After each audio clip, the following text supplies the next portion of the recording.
kill you.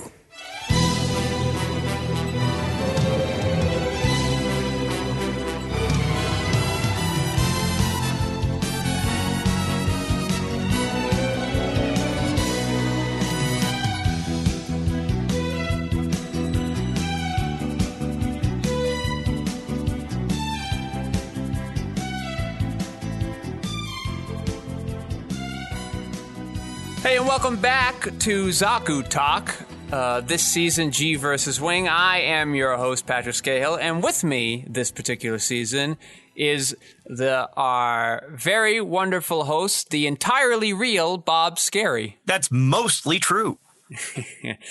Bob, what's been going on with you this week? This week, I actually did put in for a few visual novel auditions, so I'm happy that I'm at least getting behind the mic. I signed up with Casting Call Club on their gold level to actually be able to audition several places and be more readily available for gigs that are not just commercial through Voices. Had to go through some rigmarole with them, voices.com, and I'll finish that work off with them in mid-September. And I went hard on Gunpla. As I've been mentioning in the past few episodes, I just finished building my master grade Wing Gundam and did a little bit of wash work to it. And just before getting on getting on this podcast, I just finished doing a high grade from Gundam Build Divers Re-Rise, the Mars 4 unit. All right, very good. As for me, I've done some rewrites on... Who fucking asked you? Okay, well... Okay, I'm going to ask you, what happened with you this week? Well, what happened with me this week, Bob, is I did some rewriting on my upcoming animation project, but did even more extensive rewritings on a project I'll be shooting after that the following year, should the virus quarantine finally dissipate. I also found myself with a little extra time this week for the first time in a bit, so I used it to make... my second film essay in a series on sort of directors' approach to their craft and creativity from their point of view. Yes, this week was David Lynch. It's called I Am David. You can find that in the plugs I will do at the end of the series. All right, and so this week we have episode 9 of G Gundam and Gundam Wing. Bob, will you give us a summary of G Gundam episode 9? What do you have there, Bob? I will. But first, I'm showing something off to Skeyhill. I'll try to throw a picture to him to put in the show notes. I did finally find the glove I had for my very sophomoric attempt at doing a Domon Kashu cosplay back in 2008 and 2010. And I got it signed by director Imamura. He dubbed me the King of Heart, and he even drew a little face at the bottom of it. So... it is a prized possession of mine. Oh, the whole thing is the glove. I thought you had the glove in like a little package. No, this whole thing is a poorly crafted fingerless glove with a patch on the back open that I slid a King of Hearts card behind to represent the same symbol as the 13th King of Hearts, whatever. I now have tattoo paper for my inkjet printer, so if I do ever do another cosplay, I can actually get a better glove and put it on the back of my hand. And that face on there is like a person face, or because it looks like a... That is supposed to be a chibi version of director Imamura himself. Yeah, it looks kind of like a Goomba through the webcam. Yeah, he just did that with he has some, I wouldn't say notoriously big brows. It's not fully coolie, but it's that's the way he decided to represent himself, with some whiskers on the side, because he has a really nice salt and pepper beard situation. Okay. Very cool there, Bob. Yes, please send those photos. We can tweet them out or something when the episode goes live. Don't think they'll translate to show notes per se and all the distributors we have, but something like that I think will work fine in our purely audio medium. So, Bob, give us a summary of G Gundam Episode 9. Episode 9, Powerful Enemy, Chapman's Heroic Challenge. Transcription from Japanese, Kyoteki, Eiyu Chapman no Chosen. Domon tries to defeat Neo England's Gentle Chapman. Yes, that's the gentleman's name, who has won his fights through the use of unfair tactics. Though Chapman repents and is killed in the fight, he says that his fate is the fate of all Gundam fighters. That's it. That it is the shortest line describing the episode that we've had up to date. Which there's a few more bits in there, but we'll get into that later. The title is longer than the summary. I love it. All right, so well, what about you and Wing? Over here, Gundam Wing, Episode 9, Portrait of a Ruined Country, Bokoku no Shouzo. Now, which of the, do you know what those sort of equate to? I do not. That's okay. I don't have as much background in these specific words, other than the no particle that goes between these things. Yeah, so my interesting question is, like, would they have a word for a country that has fallen? Because that is sort of what I can kind of guess based on what I see here. Which would be an interesting concept to have. I just wondered if that would be in the realm of possibility. I mean, it would have to be. I mean, remember, Sengoku era was a big old thing, and you had all these feudal lands that were effectively forms of kingdoms. Mm-hmm, yeah. And considering that the Japanese were, it is understood that early Chinese individuals had made their way to Nippon and developed separately from the rest of the Chinese, but are intrinsically tied to them in some ways. We understand that they also have had knowledge of a lot of their major texts, most notably forgive me if I misstate it, the War of the Three Kingdoms, Romance of the Three Kingdoms. I think it's Romance. Mm-hmm. Okay, the Romance of the Three Kingdoms. So it's not like it would be unheard of in Japanese to have something that is related to a fallen kingdom if they have a word for kingdom. So.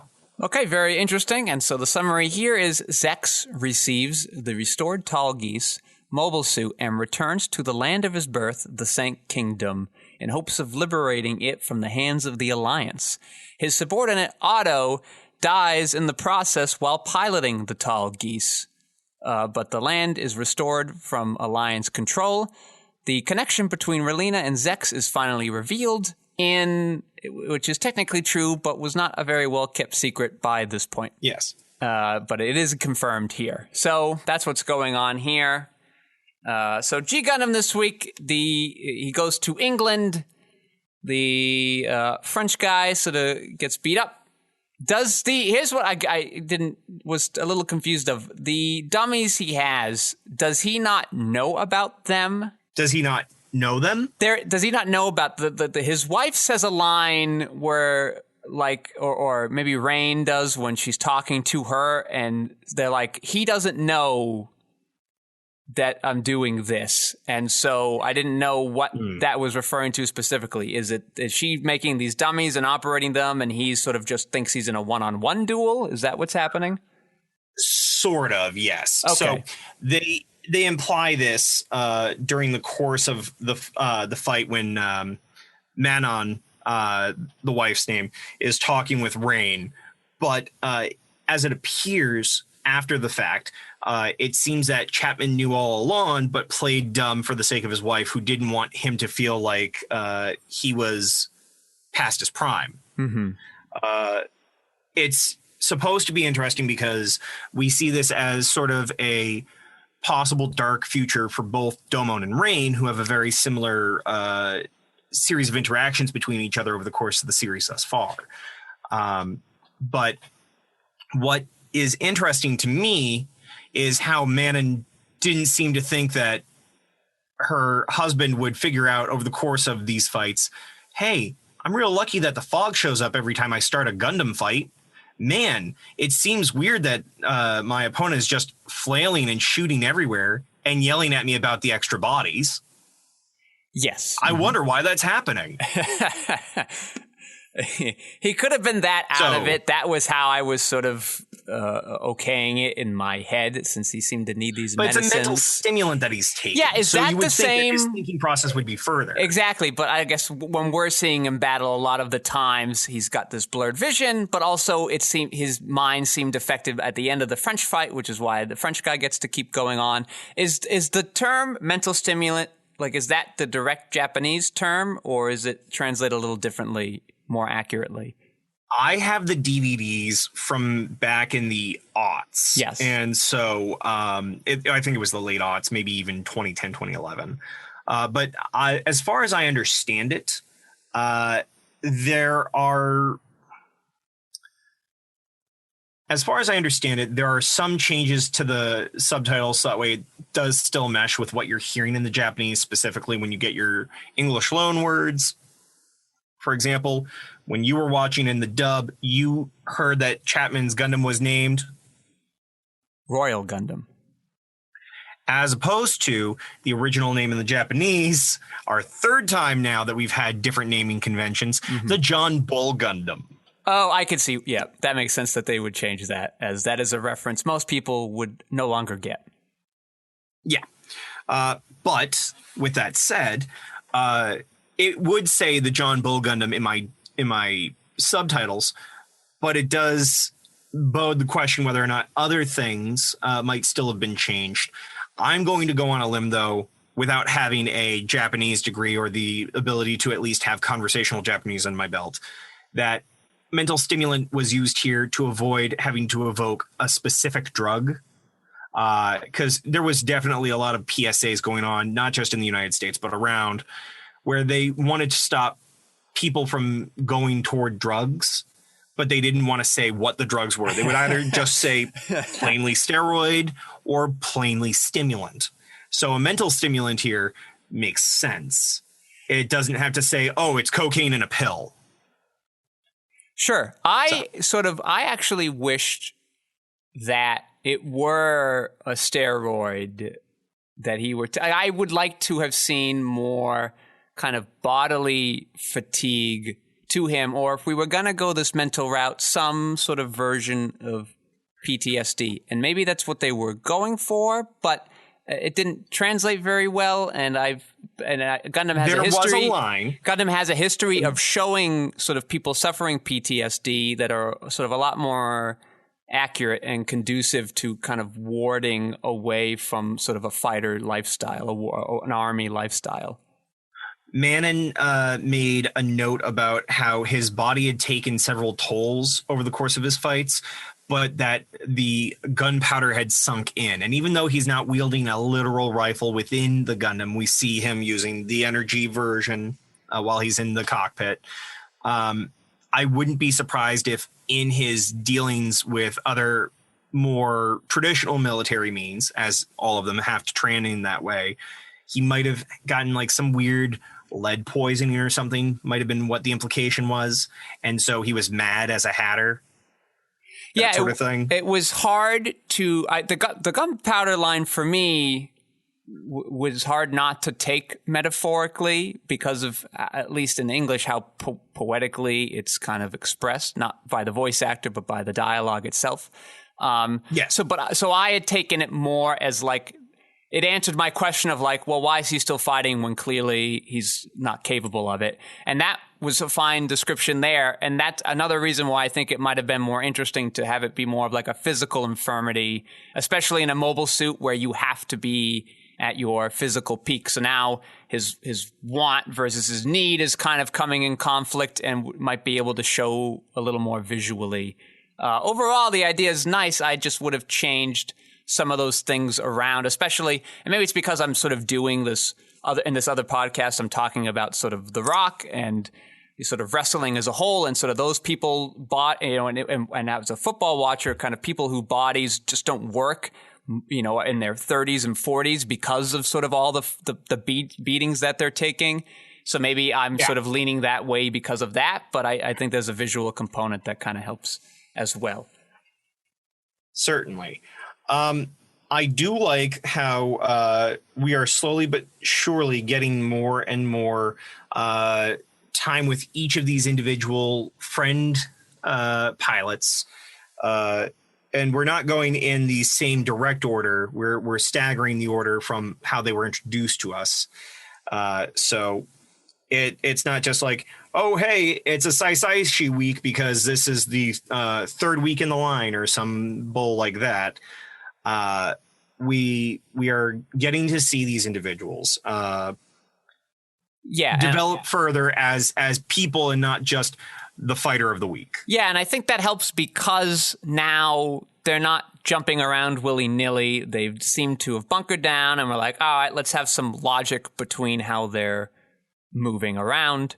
So it kind of, whatever bonus country of that week you want to tie into the countries we've already established, you're sort of hold into, well, this week it has to be the French guy because we're now in England and we want to have those two. We want to have the French guy in the England story for whatever themes they're going for that week. So I think that helps them kind of be forced to shake things up. So not a bad move on their part. Compared to the last 2 weeks when we revisited fighters, we didn't really get much new from French guy. So he sort of gets a little downplayed here, unfortunate. They try to play it up on the knight thing, which will come up more and more as we go forward.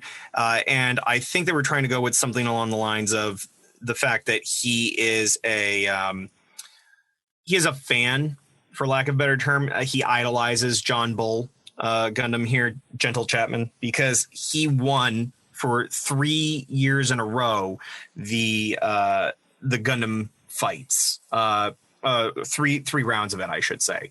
So for the 9th, 10th, and 11th rounds, he had won on behalf of Neo England, and only in the 12th. Not to be confused with New England. Yes. Nor Neo New England. I wish. Okay. I wish. What happens is, I guess we will find out a little later, but there is only one out of the recent Gundam matches that was not won by Gentle Chapman, and that was the 12th. And we're going to find out who won that fairly soon. So I'm not going to say for those who are not watching with us directly. So what's interesting? So I just, maybe it's not interesting, but I'm sort of a little confused about sort of countries' particular oversights over sort of their representative Gundams. So when we were in Mexico and seeing that fight, these people that were trying to get that guy to fight, they were from the colony, not the land country. Is that correct? That is my understanding, yes. Okay, so it just was interesting that this guy, I get that there's sort of like he did win 3 times in a row, so there's a little difference there, but he clearly is not ready to fight. He wouldn't be able to. I imagine they would run some sort of physical. It's just odd they didn't try to pick a younger fighter, or there was. Has that ever come up where England's like, man, we really wanted to back that horse, but I don't know, he politically maneuvered or something, and he kept the role? Or do Gundam fighters always keep the role until they die, or like how does the changing of the guard happen between the 4-year periods? I truly don't recall, based on my original run of the show. I think that's the only time as of this point that I can recall that we've seen a person show up as a returning fighter for their given nation. Mm-hmm. So, because again, other than one other individual that will be showing up sooner than later, I want to say in the next 2 or 3 episodes, we haven't really seen anybody who is a constant fighter, because I'm assuming that by the end of each round, each time they do this Gundam fight, they're going to swap out somebody if they have either new blood or because they failed the last time. Well, we got to get a different fighter in there. We're not going to back the same tired horse. Yeah, and so does that make sense? Yeah, and that's why I thought it was, especially maybe I wouldn't have noticed it if we hadn't had that Mexico episode and watching people sort of interfere. It just was like, all right, we want to rule the entire Earth sphere government. Let us send our best fighter. And they're like, no, let's send the 45-year-old guy past his prime who can't see all the time. It just felt like they could have found a 25-year-old who was just like, yeah, I'm ready to go. Let's do it. I do see where you're coming from with that. I think the issue is it's like saying, no, Michael Jordan, we're going to put in LeBron instead. You have to consider that having that face, that representation, is just as much a political factor as it is a actual fight factor. You know what I mean? Sort of what another reason why it came up in my head is because sort of the Patriots with six-time Super Bowl winner Tom Brady had just gotten rid of him because he was too old and was not likely to help them win anymore. And that's just to win a Super Bowl, let alone, which doesn't really mean anything, let alone the right to govern the human race. It just feels like the stakes are so much higher. You would want to put your best foot forward. I think, yeah, but it's also anime. Yeah, yes. And ultimately, I sort of dropped the point. It doesn't ruin the episode for me. It's just sort of a question I wanted to know about sort of the broader sense of like, you know, how much oversight from the countries over their fighters are we going to see over the course of the series? That's going to be based on more of a question that will come up again, possibly as early as next episode. I don't know if you choose to watch the previews to the next episode or not when you finish each of these. I do this time because I've seen the show, but I try to avoid them because Gundam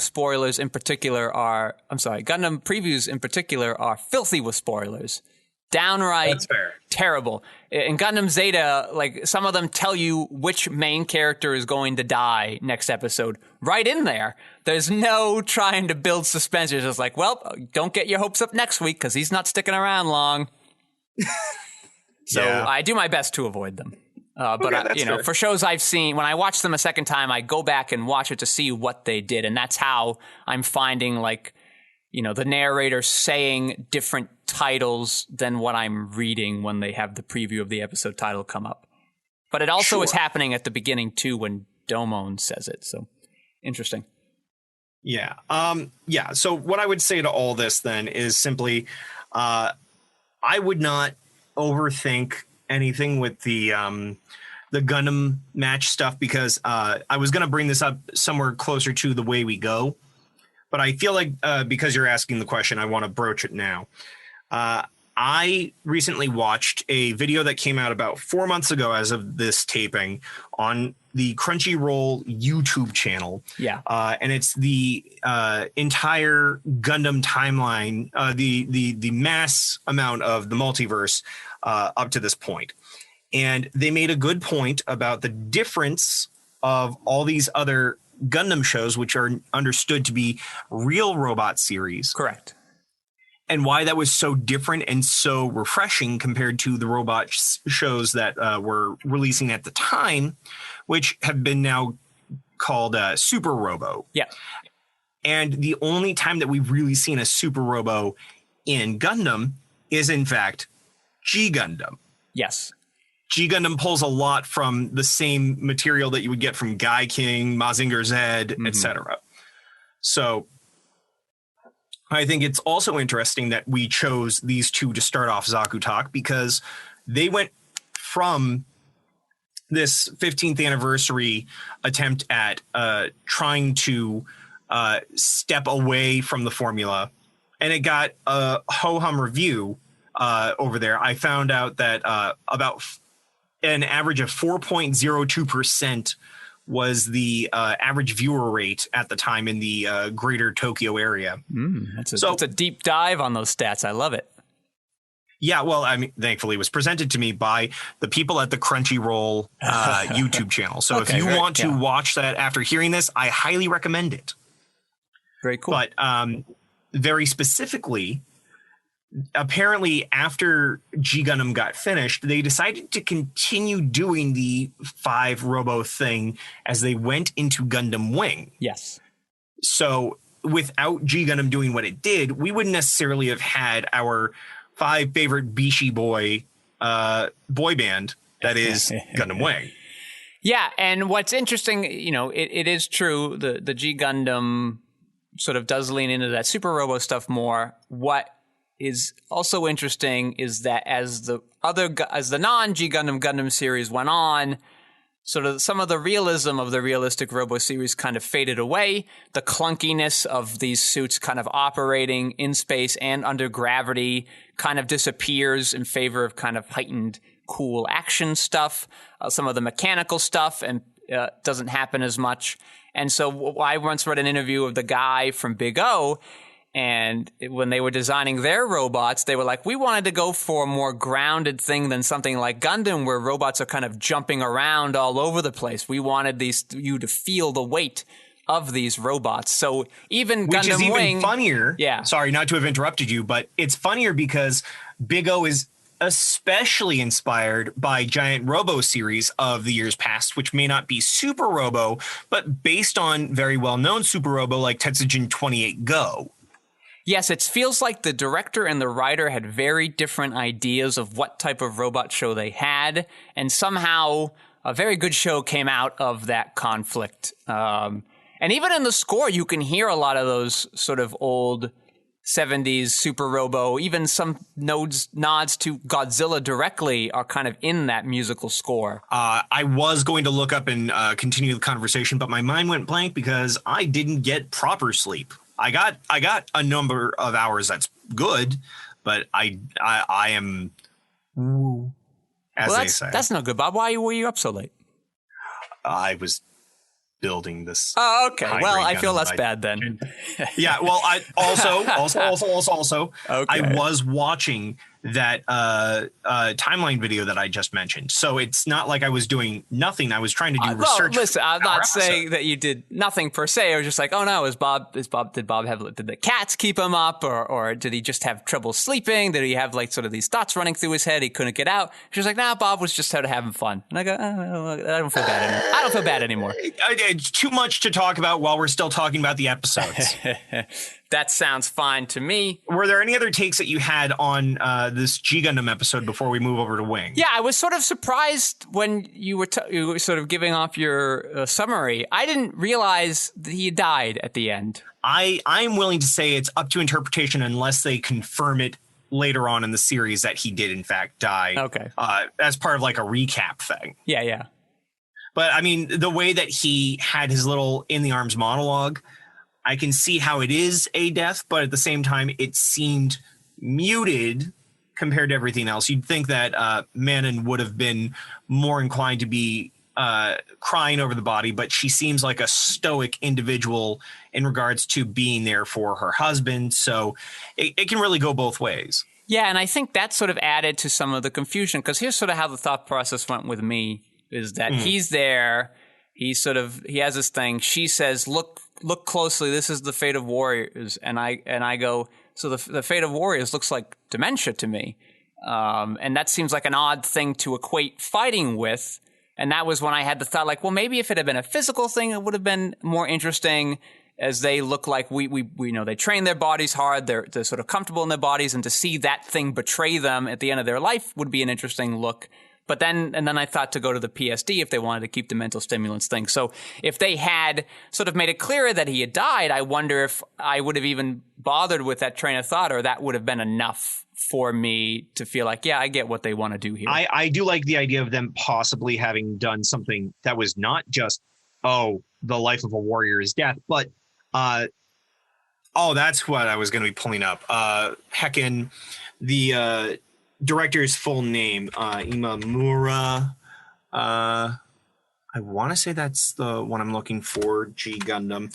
But he is well known for having done a variety of different series after this. I'm sorry, Imagawa. It's Yasuhiro Imagawa was the name of the director for this. But he has a very heavy background in foreign film, spanning the entire world, but most notably took a lot of Hong Kong martial arts film to the way that this story played out. And in fact, G Gundam was meant to be a traditional space drama series at first when Imagawa was signed on, but instead they decided to aim more towards this Super Robo route for the sake of pulling in kids. Yes, when you say Hong Kong style, it does. I agree with you. I think it does feel a lot like that. And just as a note up to this point, our good director Imagawa had also worked on Mobile Suit Zeta Gundam as part of the storyboard team, as well as some of the other pieces that they had been doing at Sunrise up to that point, including Heavy Metal Elgheim, or a Battler Dunbine, and I think those are the two that were some of the side series that they were trying to build up to be Gundam-like series under the belts that just never took off in the same way Gundam did. Yeah, it's interesting. There are a few Gundams that didn't start off life as Gundam shows that kind of got brought in on the umbrella. The most recent example is Iron-Blooded Orphans, and I think sometimes that can kind of help a Gundam show feel fresh, and so I think it works a lot with Iron-Blooded Orphans, and it fits kind of naturally into the Gundam canon because it already had very similar themes, but has a sort of very non-Gundam approach to them, despite there being Gundams in there that I thought was unique. And here, their marketing sort of worked because it did open up sort of Gundam in the West to people, much like Wing did, which is part of why we picked these two shows together. But what's interesting is that Wing did come to the States before G Gundam. I just want to note that. Yes, but I'm just saying it was sort of like a 1-2 punch that I think helps a lot of people get into Gundam, which is interesting because I feel like if you watch Gundam Wing and then went back and watched other Gundams, you'd be like, yep, I'm all for this. But I'm not sure if every G Gundam fan would sort of translate to other Gundams as well because G Gundam is so different. Exactly, just like you, I'm Bob. waving my hand at Skeyhill through our call right now, but it's funny you say that. Again, citing this timeline video, it was noted that it was a very divisive series, G Gundam, even on the local level. A lot of people who watched G Gundam either were in love with the fact that they stepped so far away from what traditional Gundam was to just give it a little more life and to breathe outside of your standard. I'm sorry, it's the UC is the standard? UC is the baseline, yep. Okay. So to step away from UC and be the first alternate timeline of the entirety of Gundam as a whole, versus most others who found it to be frustrating to go so far from the real robot concept that Gundam is supposed to be. So. Yeah, and I sort of am one of those people, but I have a bias because I don't sort of trend towards these genres anyway. But it makes sense if you're sort of aiming this at kids and they're in America because that's sort of what they're used to at that time. And it's a great way to get them into buying sort of these models. And a show like Gundam Wing, I would imagine having a harder time in America getting off the ground. So it is odd that it was so successful. And I actually stumbled upon Gundam Wing only accidentally. What had happened was I was in a Walmart and saw a model from a mobile suit in the show we haven't seen yet. So I will not name it. But I thought it was just the coolest looking thing. Young 10-year-old Patrick thought it was so awesome. I built it, showed, Quixotic United cinematographer Alberto it. And he's like, oh yeah, that's from Gundam Wing. That show's on Toonami. And I was like, what? Problem was I didn't get Cartoon Network at the time. A year later, randomly we did. I'm not sure how or why. We didn't change anything with our TV package, but somehow it came in. But that's sort of, so like these toys are a great way to bring sort of children in to these shows, but the shows are meant to sort of do it kind of backwards. Yeah, no, I get where you're coming from with that. I want to note that having been the TV addicted child that I was, it was around that time that you probably got it, that Cartoon Network had stopped being so hard of a thing to get on cable. And if your package at your house had ended up becoming basic cable, it suddenly became a part of the standard packaging. Interesting. Okay, well, that's For those people out there who are younger than the age of 20, there used to be a thing called a television. So anyway, not trying to get too far off topic. That's right, a little more off topic on TVs, because the TV I grew up with was this big, we had one TV in the house for a long time. It was this big boxy TV, like built into a cabinet that went up to about your waist, of like an adult male, not mine. that was rolled in like 1981, plopped down in one place, and was never able to be moved again because it was so heavy. You couldn't even put it on a table. Like, it just would have broken everything. So it had to be like in a corner of the room. You had to look down no matter where you were at this giant, it wasn't giant, but like this the big TV in a cabinet that was now immovable. The house will probably be demolished with it inside. Just this heavy lumbering pile of cathode ray tubes. You gotta love those fat tube TVs, much like the fat tube monitors that used to be the norm for computers, where we now have all these lovely flat screens. But I digress. Before finishing my other digression, which is about our director here, Yasuhiro Imagawa, I wanted to note, because we had gotten on the subject of big robos, he had actually done some of the direction for Tetsujin 28 Go, the TV series that was up in 2004. Giant Robo The Day the Earth Burned, as a writer for the manga back in 2006. And Tetsujin Niju Go, Niju being 20, Hachi 8, so Tetsujin 28 Go. Hakuchu no Zangetsu, a film that was directed and the screenplay written by him in 2007. So the man went on to do a lot of Giant Robo stuff, but it seems his last major work was back in 2014. That's a pretty good career, though, if he's starting with Zeta Gundam, or maybe even earlier than that.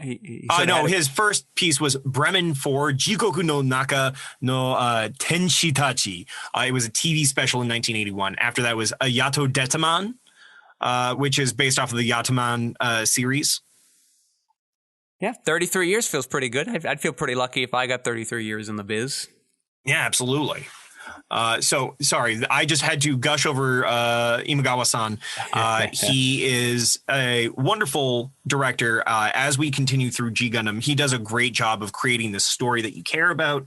And though it may not be your traditional Gundam series as far as the real war aspects, there's a lot of heft to the series still, even with its initial inspirations coming from Hong Kong martial arts. Well, so let's take a moment and talk about sort of, because you might know better than I, sort of the position of a director in the Japanese TV landscape. Because here in America, it's not a very important role, and it sort of means nothing. The title we kind of give the equivalent, the equivalent to a movie director in TV is not director, it is in fact showrunner. So is a director in a Japanese TV show more like a showrunner?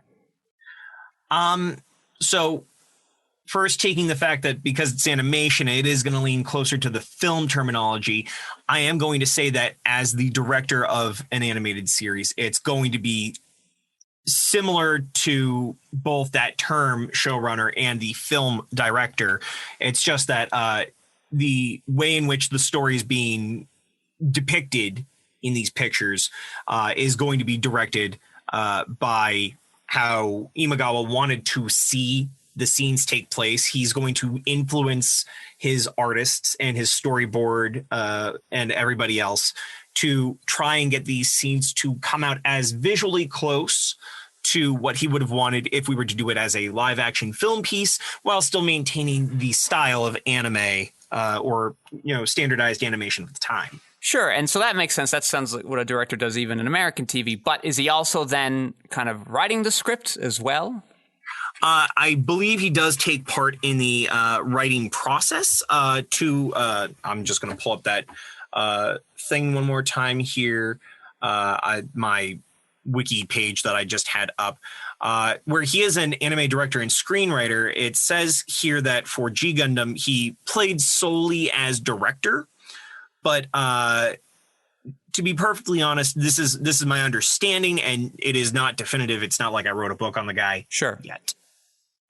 Yeah, so that's interesting. So it sounds like in Japanese animation, there is some bleeding between those two roles that we wouldn't have here necessarily in America in any sort of television project. Okay, so now we can go on to G Gundam episode 9. I'm sorry, Gundam Wing episode 9. So in episode 9 of Gundam Wing, I appreciate that we spend as much time as we can with Zex and really start to implement this idea of him not just being a cold-hearted bad guy that is following Treize's perspective, which, while we only get to see Treize and Lady Yun for a brief moment, we see that Treize is trying to look like a villain with the intent of creating more and more fighting and to effectively just have his military force stand above as the best. So I'm curious to see where that goes. I think that having the B plot, I'm going to call it, of seeing Duo trying to warm up to Hero is helpful, because it shows that we have this great foil that will hopefully help Hero to become more human over time. It's weird to continue to see Hero looking for these suicide missions that he never actually follows through on the suicide aspect, but does create a great counterbalance to seeing where Zex is, having piloted the very experimental at this moment, this prototypical, if not outright dangerous, Tall Geese version 1. And to see that he is willing to, Zex, that is, willing to put himself into harm's way and then realize his limitations makes him more human. To see him choose to relinquish the possibility of becoming the heir of the Sank Kingdom in favor of Relina is interesting. He is becoming a strong knightly figure instead of being just this power-hungry individual that Treize continues to portray. And to see that so many people are willing to die on behalf of Zex is very interesting, including Otto, who my wife brought up the point that perhaps Otto, besides just being a fan of Zex's leadership, may also know Zex's true origin in some way, either coming from the Sonic Kingdom as well, or just seeing him as being the true leader of Oz. Yes, I think so too. I might come up more specifically in the manga or in any of the other mangas, prequel mangas, but yeah, I think, you say King Treize as he's liberating a kingdom, it certainly does feel that way. King Zex, not King Treize. Yes, King Zex. Yeah, I was thinking about Treize because I find it interesting. So what are you seeing that makes you think power hungry more? I guess what makes you see that more than, I don't know, being different from what Zex is doing in this episode? Zex is trying to reclaim something that was taken from him, but realizes his inability to truly gain what he is seeking, in that his father taught pacifism, but Zex relishes in his honorable fighting, but fighting nonetheless. And so knows that he will never actually be the one to take on the kingdom. He just wants to revitalize it and hopefully find a way to bring peace. He believes in what Treize is selling, as opposed to what Treize depicts in the episode for his brief clip of intentionally trying to look like the biggest villain there is, with the intent of eventually evoking enough frustration from others to lure more people to fight. And my way of interpreting that is he wants to gain power so that he can gain more war, and that war should help to gain him more power and create some sort of a weird power cycle.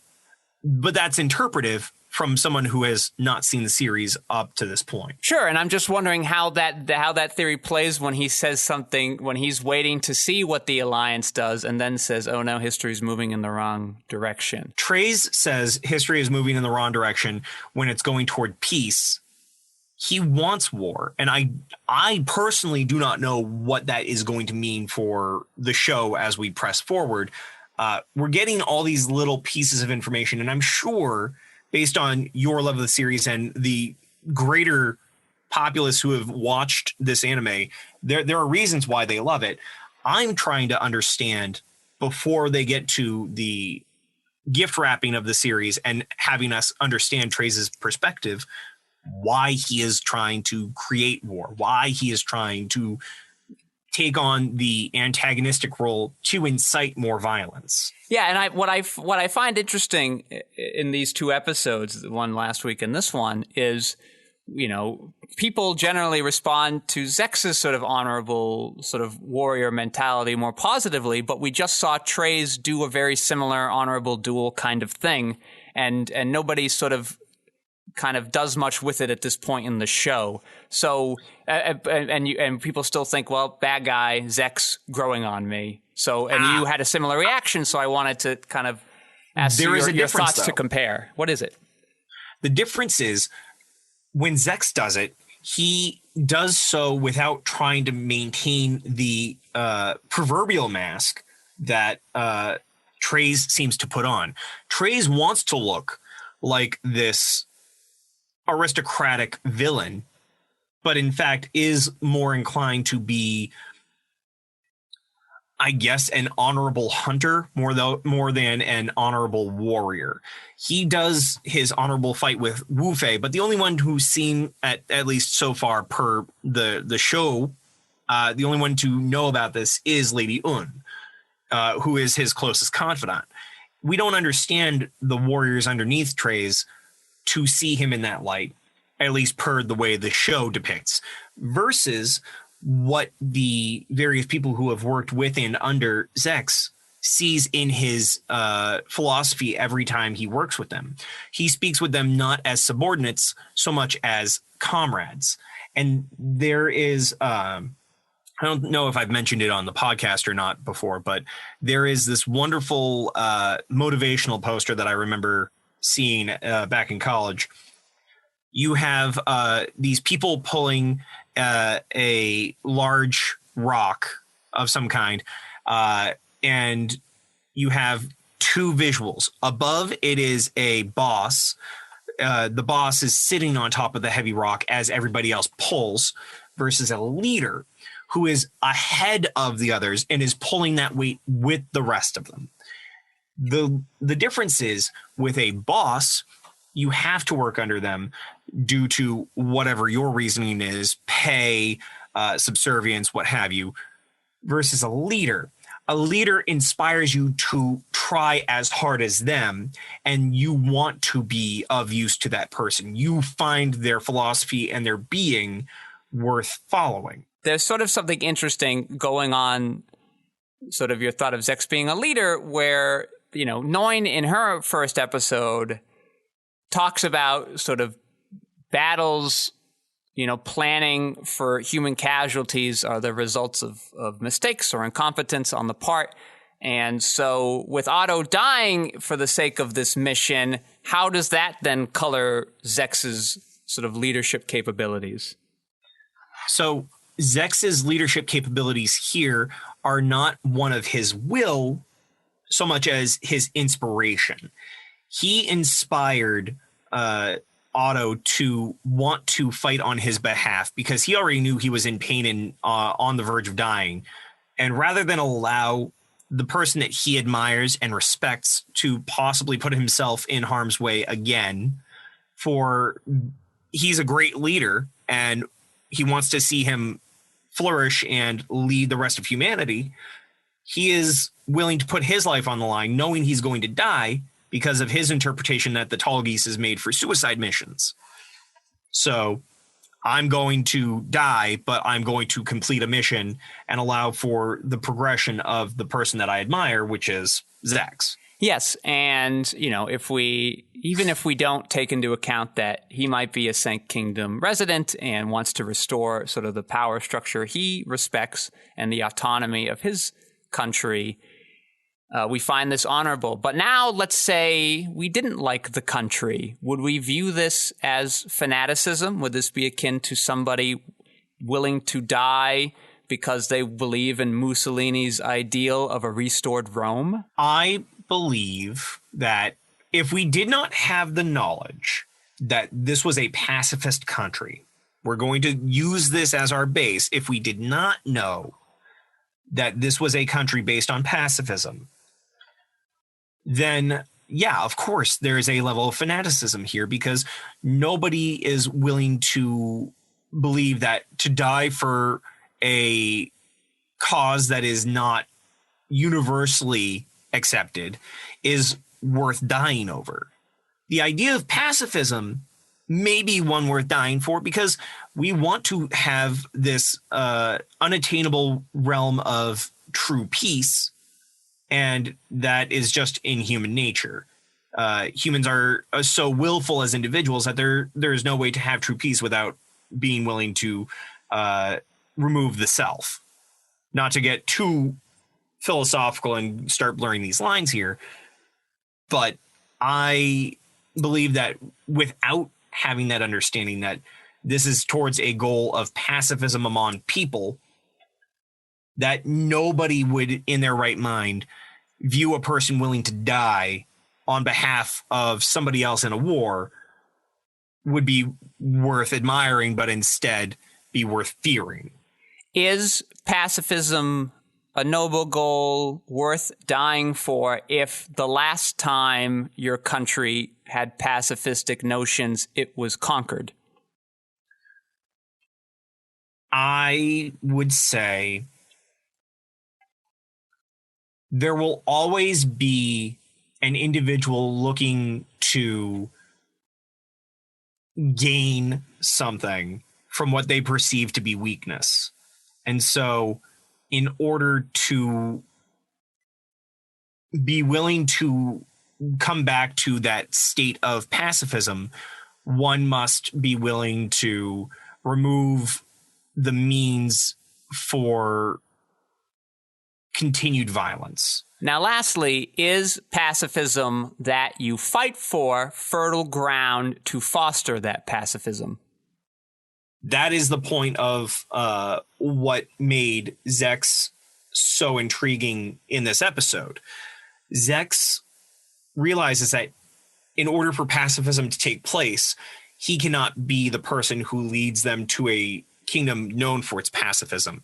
He needs to have somebody who is able to carry the Peacecraft name with the understanding that they are aimed towards that pacifism.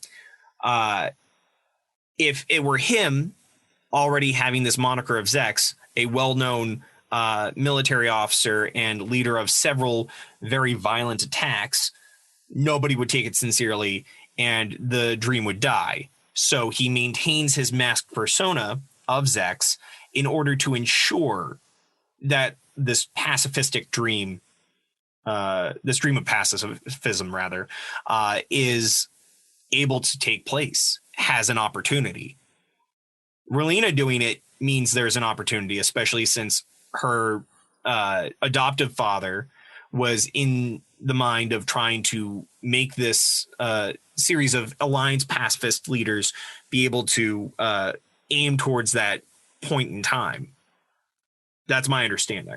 Yes, this is the episode that made 10-year-old Patrick really intrigued and really enjoy this Zex character. As you mentioned, it is a very interesting thing, and sort of having a need for him to adopt that mask is very interesting, and he's going to play around with that a lot as the show goes on. It also harkens back to another masked character from the original Gundam, Char Aznavour, who also had a very efficient and effective way for having a mask rather than just that it looked cool, going back to its realistic robo ties. And there's even sort of a nod to that character and the original Gundam where he says the tall geese is 3 times faster than an Ares. And of course, the famous line early on in Gundam is that Char's red Zaku is 3 times faster than a normal Zaku. So yeah, and where the Leo is supposed to be the equivalent to a standard Zaku in this world, A to B. Yes, exactly. So, and the other interesting thing going back to the realistic robo is the tall geese is much bigger than the Gundams, as you'll see soon. A lot bigger. And because of that, it doesn't play well in Earth's gravity. It's why they didn't sort of produce it very much.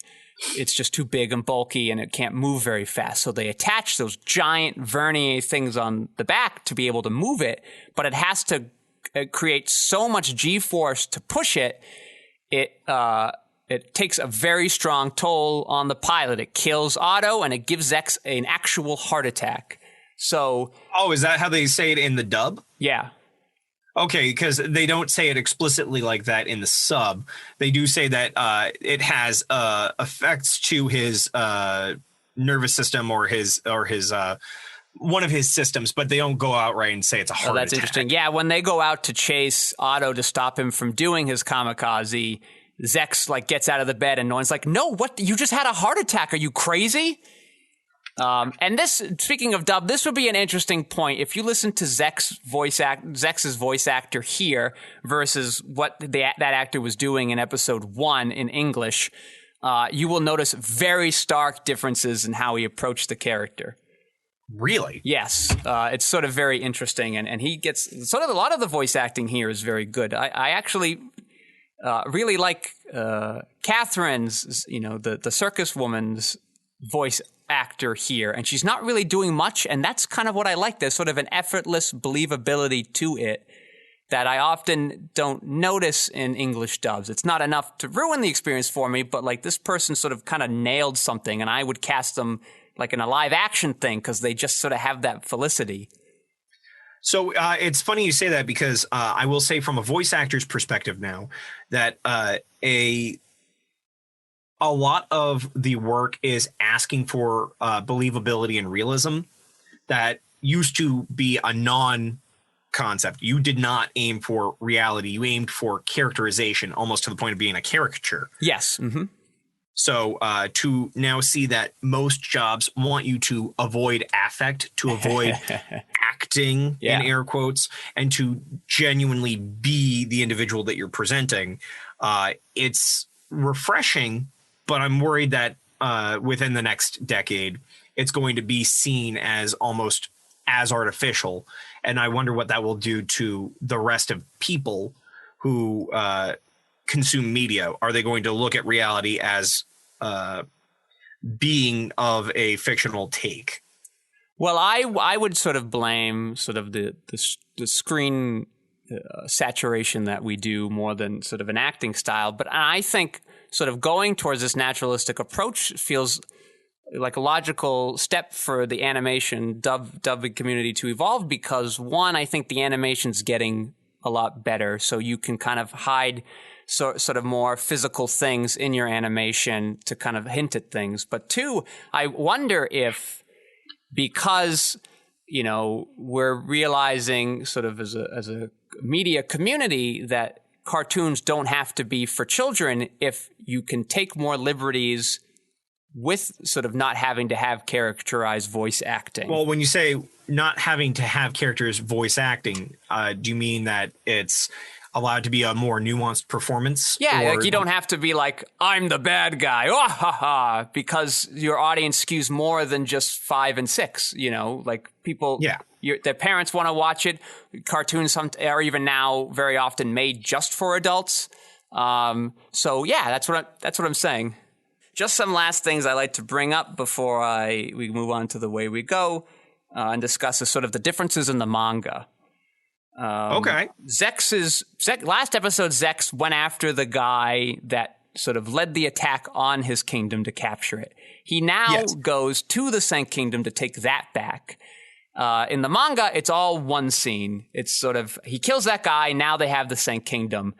Otto still dies because then like a final assault wave comes at where Zex is killing the guy and he sort of flies up and kills them all and the G-forces kill him just the same.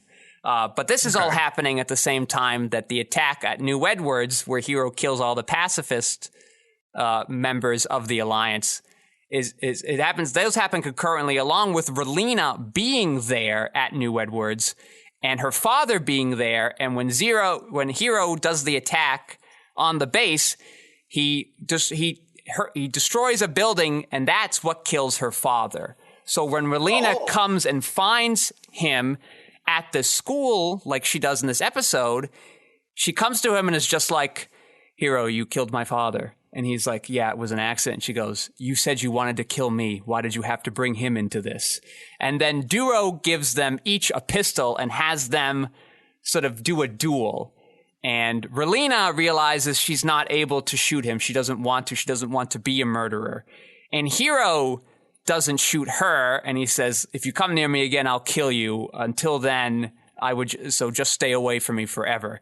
And then Hero throws the gun back to Duro, and he's like, my gun's a little lighter, thanks for having trust in me. And then we reveal that Duo gave him a gun with no bullets. Wow. So very interesting. And also the scene in this show that I really, really love, this very quiet scene between Troa and Wu Fei, that says so much in their two dialogue lines about these characters, is overly talkative in the manga, and it really ruins a lot of that moment between those two. Yeah, no, I loved that it was such a quiet moment where they were both having time to reflect on their actions. To think that they would have been overly talkative says a lot about the difference between manga and anime. Anime has the ability to, through music, through physicality and otherwise, depict what they want you to believe of each character. But to just have stills in comics, it can be pulled off more now than it used to, but it uses a lot more page space. And obviously with manga, they try to have chapters per weekly installment of several different series in a singular binding. Think Shonen Jump, Shoujo Beat, etc.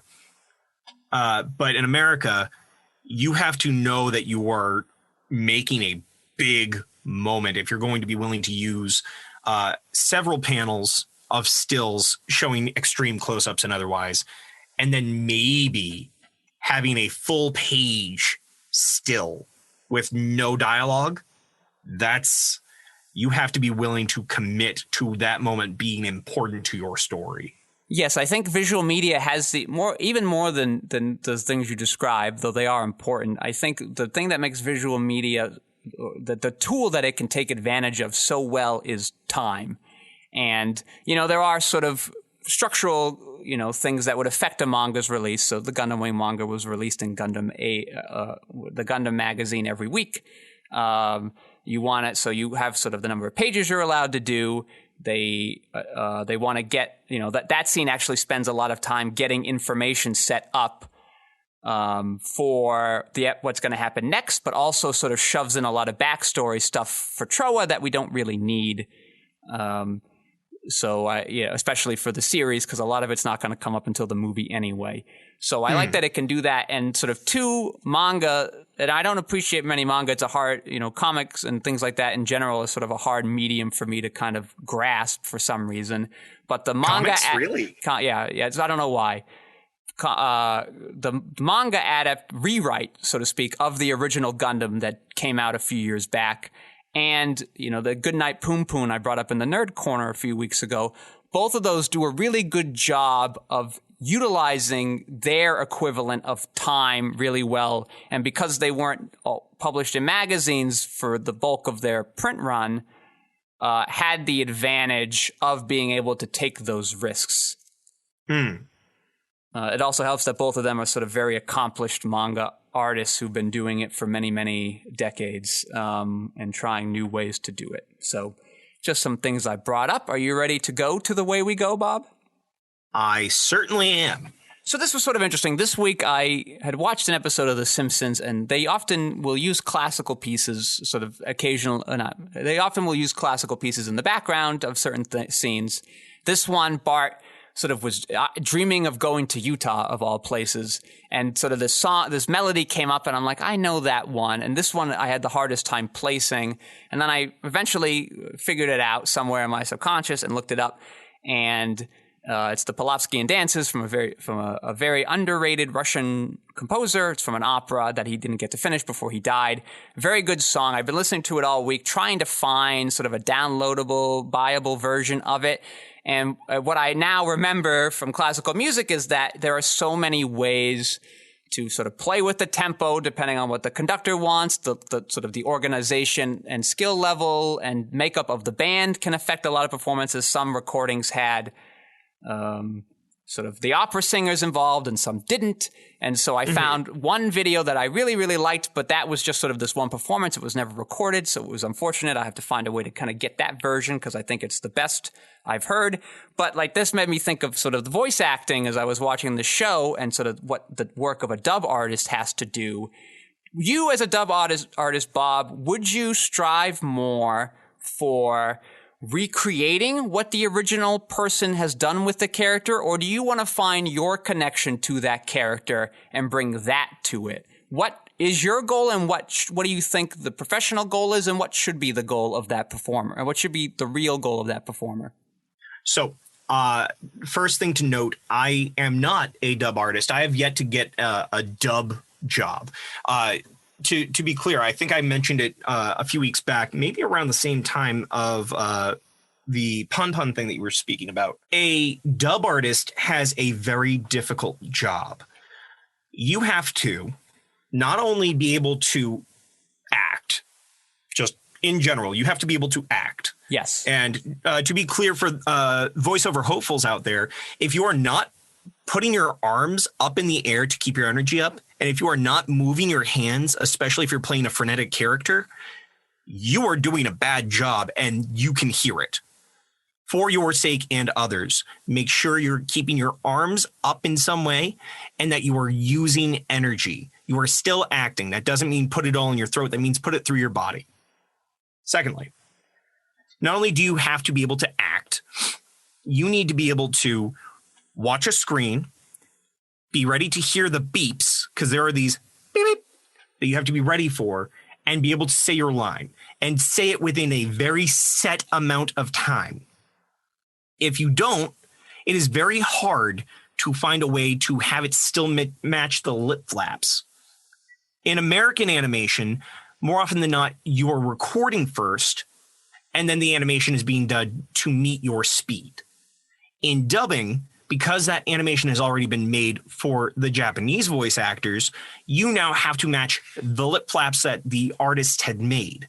And sometimes that means that localization has to find a way to say the same thing that was said in a different way. It might not be just because it's longer or shorter than how we might say it. Or rather, not only because it does not sound as though it is going to land with American audiences, we have to find equivalents.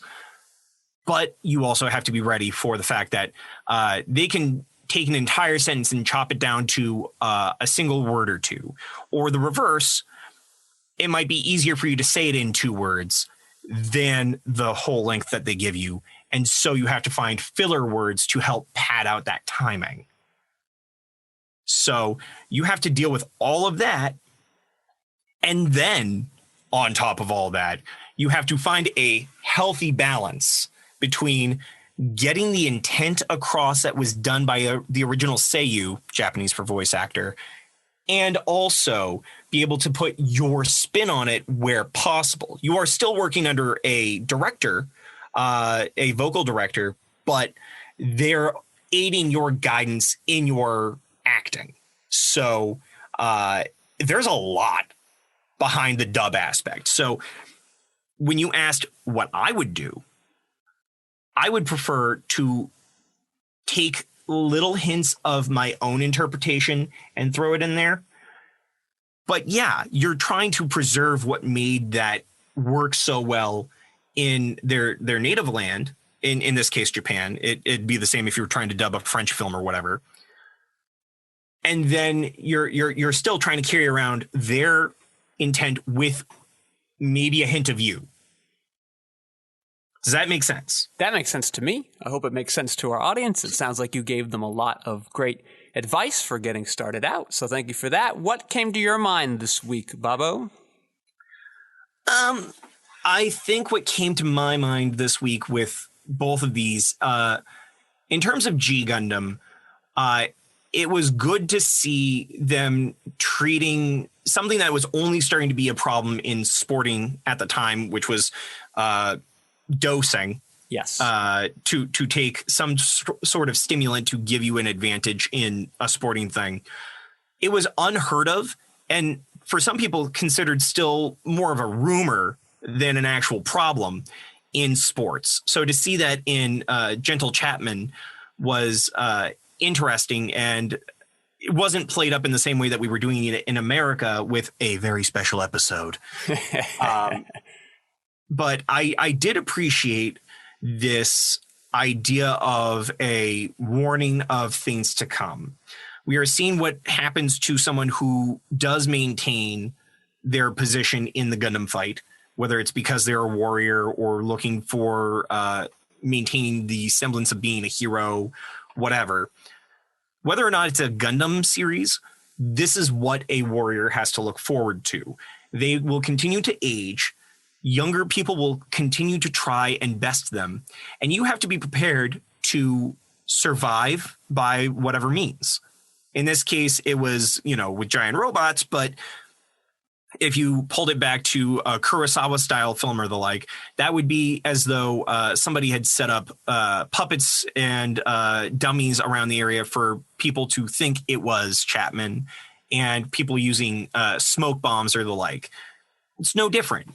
So I appreciated that for a series that prides itself on having these realistic robos, they took a chance in the Super Robo realm, and thus far they've done a great job. That's what I thought as far as G Gundam. As far as Wing, it's a good continuation. I think you could have joined episodes 8 and 9 together and probably had a stronger episode, but I do like what they did with giving us all the pieces that we need. All right, very good. Now, let's take a quick jaunt over to the Nerd Corner. So this week for me, I had finally gotten to read a new script by Shane Carruth, who you may remember out there, Bob, and maybe out there in the Podverse, as the director of Upstream Color and Primer, two very sort of lo-fi approaches to sci-fi. Very interesting lyrical takes in both of those films.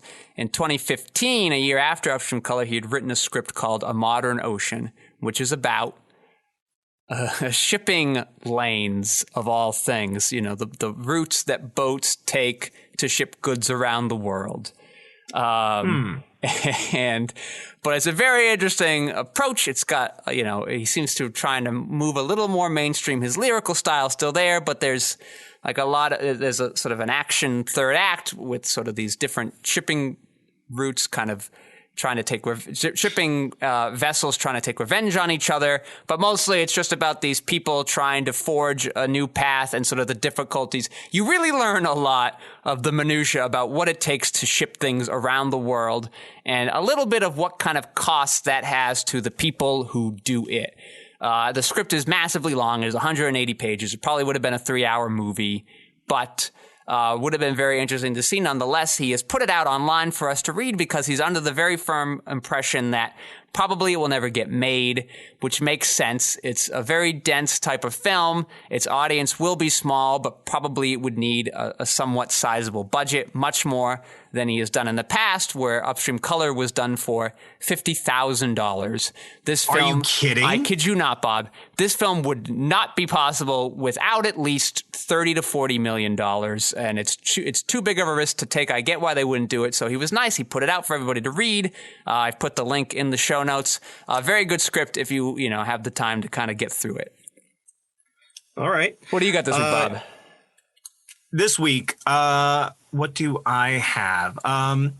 Let's go with something a little more mainstream this week. I have found myself very interested with a game that did come out over a month ago, but I am very tempted in purchasing Ghost of Tsushima.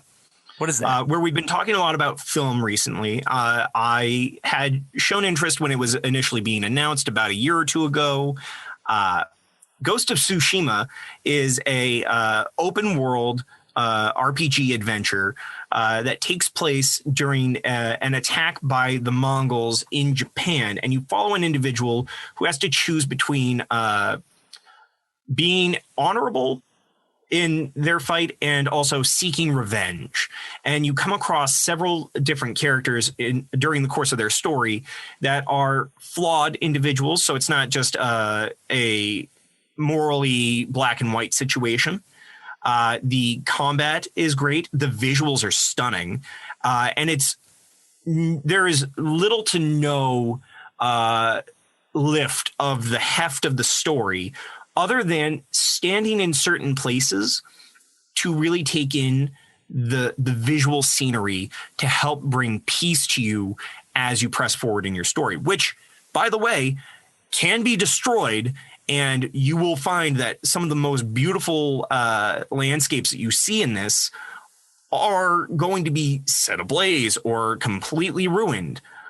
The most important reason, the reason why I bring it up to you, Skeyhill, is there is a mode inherent to the game called Kurosawa mode, where instead of allowing yourself to watch and play this in color, it is done in a series of black and white frames. It is all done in grayscale to really make you feel as though you're watching an Akira Kurosawa film. For those of you who might not know the name right off the bat, I'd be surprised. It's the same director and I believe writer as well for such famous films as Rashomon and The Seven Samurai. Yes, that is correct. So is that game an American game? Is it coming to America? What's going on? It is an American game. It was developed by people who are very close to Sony, if not Sony themselves. I don't have the information directly in front of me at the moment. But it is available as of right now. It is a PS4 title, and as far as I know, it is an exclusive to PS4 title. If you enjoy solid combat that has weight to it, not too dissimilar from a lot of the Soulsborne style games, but not necessarily as brutal. It has a lot of focus on parrying your opponent's moves in order to be able to strike decisively. All right, well, that does sound very interesting. Well, that wraps it up for us this week. I would love to thank Lev Van Rensselaer, who we didn't mention at the beginning of the episode, for helping us out. He's the audio maven that you are craving. I'd like to thank my co-host this season, Bob Skerry, for joining us today. Bob, what are your plugs? Well, my plugs are currently being charged right now. I have a lot of Raycon work going on. But as far as the things that I push, I can be found on Twitter, Twitch, and Instagram by my handle, BobScaryVOA, which happens to also be the title for my website, BobScaryVOA.com, where you can find me, hire me, listen to my demos, possibly download said demos, and maybe talk to me about doing a collaboration. I would love to work with you in any way, shape, or form using a variety of different reads ranging from commercial to narration to character work. And I am your host, Patrick Scale. You can find my features, documentaries, short films, animations, video essays, my most recent being I Am David, about the creative process of David Lynch, at QuixoticUnited.com, and some social medias with very similar sounding names. Thank you all for listening. Bob, tell your people why cars don't turn into robots. Cars don't turn into robots because we haven't spent the time to properly make the mechanics work, and the governments across the world are being controlled by the Illuminati, who choose to not let the people rise. Rise up, people. It's time for a revolution.